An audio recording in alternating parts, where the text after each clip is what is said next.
Dua ini yang paling hebat di Alkitab. Satu, dia papa, kita anak. Dua, Yesus semua suami, kita istri. Ayo. Model hubungan apa lagi yang bisa menggantikan ini yang lebih dekat? Tidak ada. Hubungan papa dengan anak, hubungan suami istri itu yang paling dekat dan paling intim. Maka itu Kristen kita harus sampai kepada taraf ini. Saya mau tunjukkan sebuah kisah yang sangat tragis, tapi bisa diatasi dengan baik. Karena Paulus menemukan hubungan ini. 2 Korintus pasal yang ke-12. Mulai ayat 1 saya akan baca sampai ayat yang ke-5.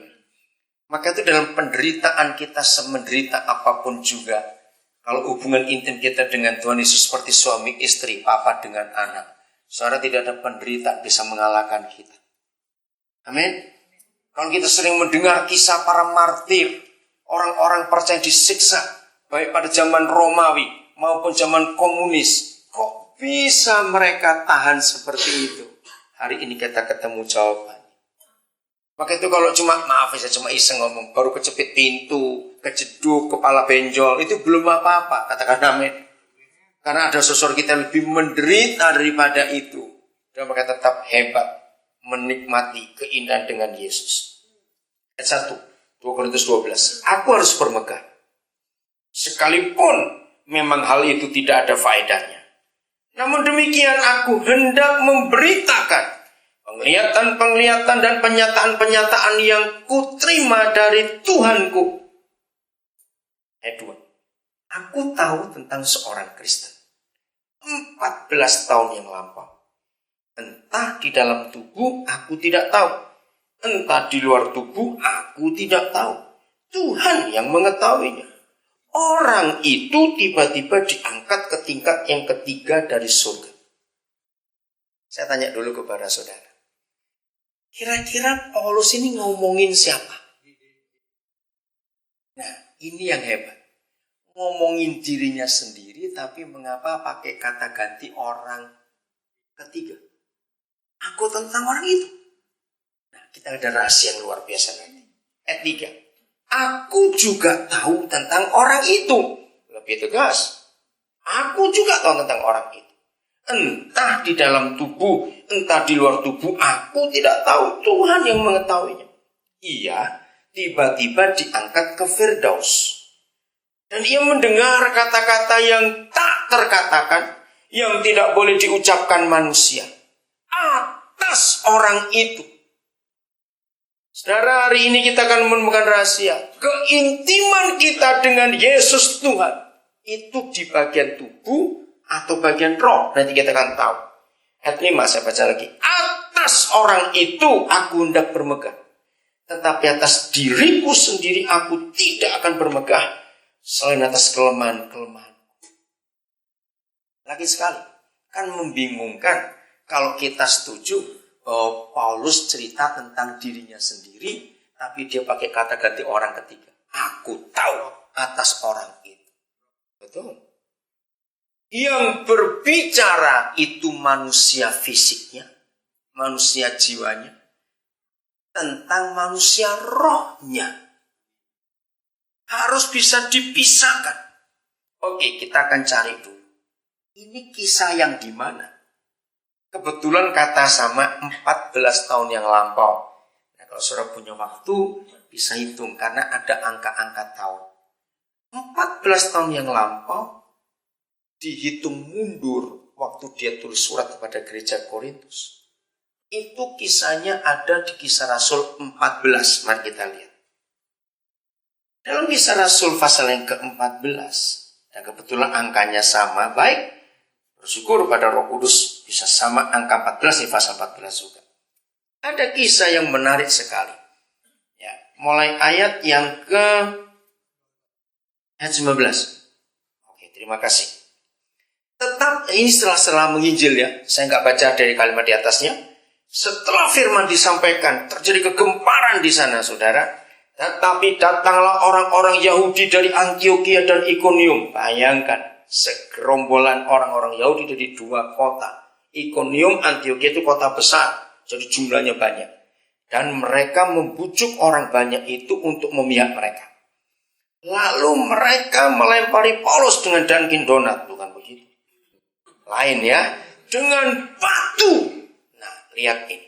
Dan menyeretnya keluar kota. Saudara perhatikan dalam hukum Taurat, tidak boleh ada mayat yang di dalam kota. Mayat harus ada di luar tembok kota. Kalau sampai mereka menyeret Paulus keluar, karena kalimat berikut berkata, karena mereka menyangka bahwa ia telah mati. Nah, inilah kisahnya waktu dia diangkat ke Firdaus. Sebetulnya sudah mati. Karena dilempari batu dengan orang marah. Beda tuh orang melempar dengan marah dan tidak. Dari dua kota yang lain bersama di Listra, itu kisah di Listra. Dari 3 kelompok Yahudi dari 3 kota. Habis ini sudah. Ayat 20. Akan tetapi ketika murid-murid itu berdiri mengelilingi dia, lihat. Walaupun kita nggak tahu mereka buat apa, tapi saya percaya mereka berdoa. Mengelilingi. Dengan kata ini, mereka pun tahu Paulus sudah mati. Karena nggak dikatakan merawat atau apa, mengelilingi saja sudah mati. Luar biasa penderitaan itu, dia lempari batu sampai mati. Bangkitlah ia, lalu masuk ke dalam kota, belum stop. Keesokan harinya berangkatlah ia bersama-sama dengan Barnabas ke Derbe. Ayo kita ngomong dengan bahasa manusia. Siapa yang pernah tanpa sadar ada orang merampok atau orang mukul sampai bonyok-bonyok begitu? Mungkin cuma bagian tangan atau kepala saja. Itu perlu berapa hari sembuhnya? Betul? Ini sekujur tubuh loh, saudara. Bukan cuma babak belur lagi. Tidak tahu jadi apa ini. Bagaimana mungkin besok bisa jalan lagi? Ayo. Sudahlah, nggak ada minyak gosok merek apa saja. Ngerti nggak ada itu? Yang mujarab bisa menyembuhkan orang babak belur cuma dalam semalam terus sembuh, besok berangkat lagi. Enggak. Amin. Hanya kuasa Yesus. Jadi 14 tahun yang lampau memang Paulus sudah pernah mati. Rohnya dibawa. Maka itu dia berkata, di dalam tubuh atau di luar tubuh aku nggak tahu. Ya bagaimana tahu dia sudah mati? Rohnya diangkat. Karena mengapa dalam penderitaan seberat itu dia bisa segar kembali? Karena persekutuan dengan Yesus Tuhannya mengikatkan dirinya berseroh dengan Yesus. Lagi sekali saya katakan, sampai di mana kekristenan kita itu bukan diukur berapa tahun kita jadi Kristen, tapi ukurannya berapa intim kita dengan dia. Sampai kita bisa menyerap Yesus Tuhan kita masuk dalam hidup kita. Saudara, saya mau tegaskan begini, supaya saudara makin percaya. Kalau toh kita nggak rindu, dengarin. Kalau toh kita nggak rindu dia, percayakan, dia tetap rindu kita. Nah, bayangkan saudara. Kalau saudara percaya kebenaran ini, berarti tidak ada alasan kita nggak punya waktu bersekutu dengan dia. Betul? Karena dia yang rindu. Ini yang kagum sekali. Dalam 2 Timotius 2:13 ada firman berbunyi demikian. Kalau toh kita tidak setia, coba baca itu. Dia tetap setia. Nah, kuncinya pada kalimat terakhir. Silakan yang belum tahu, buka 2 Timotius 2:13. Kuncinya pada kalimat terakhir. Mengapa kalau dia tahu kita tidak setia dan dia tetap setia? Tolong baca kalimat terakhir ayat 13. Ayo.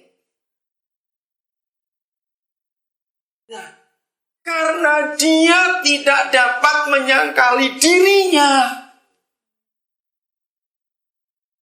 Saya terharu sekali. Maka itu anak-anak Tuhan yang masih berkata, aku kok malas berdoa. hari ini berhenti berkata seperti